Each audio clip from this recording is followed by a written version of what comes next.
Oi, tudo bem com vocês? Eu sou a Lari do Ogarfar e hoje eu vim conversar com vocês sobre uma preparação que ela consegue qualificar, legitimar e até mesmo diferenciar a pessoa responsável pela sua produção culinária. Isso mesmo, a gente está falando sobre os molhos. Eles realmente fazem tudo se comunicar. Mas você sabe por quê? Vamos aprender hoje e além do mais aprender uma receita de um barbecue caseiro? Bora comigo!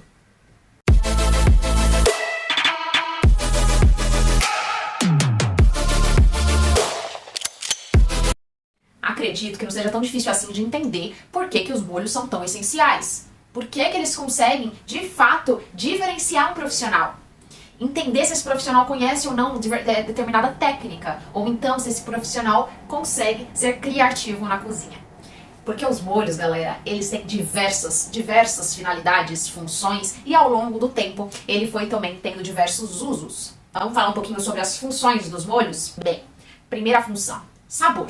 Claro, né? A gente utiliza um molho ali com finalidade de agregar alguma saborização. Pode ser para suavizar, para realçar ou até mesmo para mascarar, para esconder determinado gosto. Os molhos conseguem transitar em todas essas funcionalidades do sabor. Segunda funcionalidade dos molhos. Os molhos, eles têm uma textura úmida, né? Que ela está justamente entre a solidez de um produto vegetal ou até mesmo um produto animal e a fluidez de um produto líquido, como a água.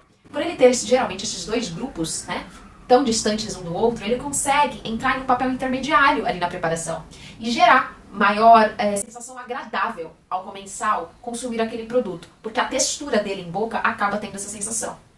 A terceira função. Você já parou para pensar que quando você come algo com molho, o sabor do molho, ele permanece mais tempo? Pois é, isso é porque esse tipo de preparação ele consegue aderir à língua, ao céu da boca e gerar maior permanência de sabor. Então é o que a gente chama de qualidade e permanência. Isso faz com que o sabor geral da preparação também fique mais prolongado no seu paladar. E a quarta funcionalidade dos molhos é que eles geram essa agradável aparência às preparações. Então, muitas vezes o molho modifica completamente o aspecto visual de um prato. E isso pode ser bastante explorado na gastronomia, né? Entendendo essas funcionalidades, conseguimos compreender por que eles são tão importantes. Desde sempre eles foram importantes, galera. Antigamente, a gente consegue visualizar no mundo inteiro a fabricação de molhos. Mas onde ele foi sistematizado, onde o processo foi realmente documentado, descrito, né, foi na França, né, na Europa de maneira geral, mas mais específico na França. Onde a gente teve o desenvolvimento dos molhos chamados de básicos antigamente. Esses molhos básicos, eles eram bastante diferentes do que a gente tem hoje. Alguns deles você pode até conhecer, né, que são aqueles molhos fortes, pesados, que eles conseguem ter um sabor tão predominante que muitas vezes mascara o sabor do alimento que ele está cobrindo, né? E isso não era por acaso não. Muitas vezes a gente não tinha alimentos frescos, alimentos na melhor qualidade possível. Às vezes eles até estavam passados, né? E os molhos ajudavam bastante a você esconder esse sabor amargo, passado, esse sabor que não iria agradar ao comensal. Então os molhos, eles tinham que ser bastante fortes para conseguir esconder talvez a verdadeira intenção ali dos ingredientes. Além de serem pesados, encorpados, estes molhos, eles eram coccionados por bastante tempo. Não era tão simples produzi-los, né? Levavam horas e horas de trabalho. Isto dificultava a quantidade de variações possíveis daquele molho. Então, geralmente, antigamente, a gente tinha poucas opções de molhos a serem utilizados na refeição, porque a dificuldade em produzi-los era grande. Era muito tempo de produção, né? Isso minimizava e diminuía as opções ao comensal. Mas tudo mudou. Depois do início ali do século XX, onde a gente teve um movimento revolucionário na cozinha, chamado de Nouvelle Cuisine, a gente conseguiu ter novas perspectivas na gastronomia. Agora buscava-se simplicidade, economia e frescor dos alimentos. Nós queríamos mostrar quais eram realmente aqueles produtos que estavam no prato. E os molhos não desapareceram. Eles foram simplificados, modificados, né? Agora, eles não queriam mais mascarar ou tirar todo o impacto daquele alimento ao qual ele estava sobreposto. Os molhos agora queriam realçar e trazer à tona esses alimentos. Sendo assim, era possível buscar uma variedade maior de molhos, porque o tempo de preparo não era tão longo como aqueles molhos clássicos que tanto se conhecia antes. Agora nós temos diversidade de molhos, onde os alimentos eles eram utilizados mais frescos, onde o preparo era mais simples, e isso facilitaria a criatividade dos cozinheiros, porque não ficavam engessados a um tipo específico de preparo que deveria ser reproduzido, né, em quase todos os restaurantes. Agora cada cozinheiro poderia ter uma singularidade ali para conseguir preparar as suas produções. Tanto que hoje em dia é comum em restaurantes ter a presença de molhos em formatos espumosos, em formatos gelatinosos, né? Que brincam não somente com o sabor, que é mais leve, que geralmente é mais fresco, mas também com a forma do produto final. Mas isso é assunto para outro vídeo. Vamos agora falar um pouquinho sobre a nossa preparação do dia. É um barbecue, é um molho americano, né, que geralmente é utilizado sobre produtos carnes na hora de assamento ou como finalização mesmo. Hoje eu trouxe uma receita trazendo essas características da Nouvelle Cuisine mais fresca, mais rápida, trazendo ali a simplicidade dos ingredientes pra gente conseguir fazer uma versão vegana e sem trigo rápida pra você fazer na sua casa, tá? Sem muitos ingredientes, muito facinha. Quer aprender? Bora pra receita! Vamos entender quais são os ingredientes. Você vai precisar de azeite, vinagre ou suco de limão, páprica defumada, melaço de cana, shoyu de coco ou shoyu de soja, fumaça líquida, passata de tomate ou molho de tomate, cebola e alho picados e um pouquinho de pimenta do reino.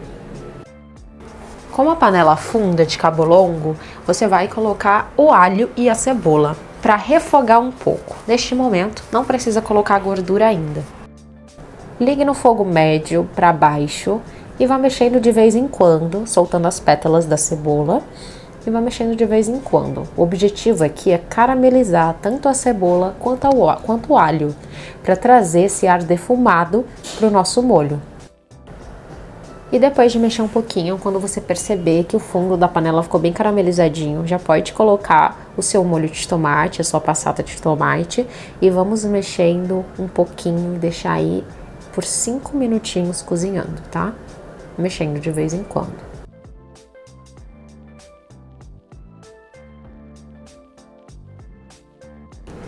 E quando estiver nessa textura um pouco mais firme, né, onde você consegue passar a colher na panela e ver o fundo da panela, assim já tá bom, você já pode desligar o fogo e vamos para a próxima etapa. Pronto, agora a parte mais fácil, é somente bater no liquidificador todos os ingredientes, tá? Não tem ordem certa, pode ir colocando tudo no liquidificador. Inclusive essa misturinha que a gente fez no fogo com cebola, tomate e alho. Pode colocar tudo e vamos bater por 1 a 2 minutinhos, depende da potência do seu equipamento. A gente quer que fique um molho lisinho.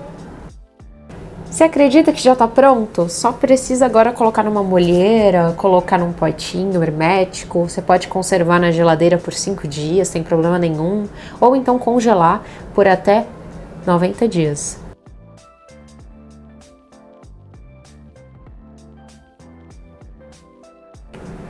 Gente, vou trazer para vocês agora algumas sugestões de utilização, tá?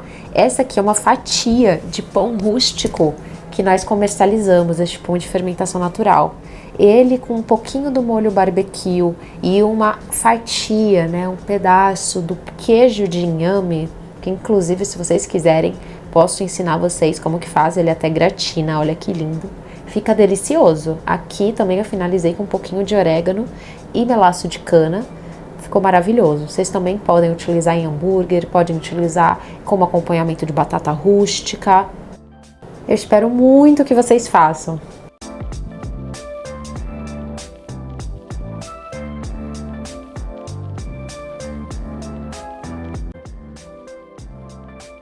E aí, o que você achou? Queria saber se você vai fazer na sua casa, tá? E olha, se vocês quiserem aquele queijinho de inhame, eu trago a receita semana que vem. Só que vocês precisam comentar aqui embaixo pedindo pra eu fazer esse queijo vegano que eu faço pra vocês. É muito, muito, muito simples também, fácil. Eu gosto dessas receitas práticas, eu acho que a gente precisa incorporar esse tipo de preparação, principalmente nesse universo vegano, que às vezes as pessoas têm maior dificuldade, né, de acesso aos ingredientes e ao modo de preparo. Então por isso que aqui eu gosto de trazer coisas possíveis, né, coisas que são mais bem distribuídas no nosso território nacional aqui. Então, gente, é isso. Agradeço por ficar no vídeo até aqui. Peço, por favor, que vocês curtam, que vocês compartilhem, que vocês levem essa informação aonde ela precisa chegar também. Tenho certeza que tem muita gente precisando desse tipo de conteúdo. É isso, e até a próxima!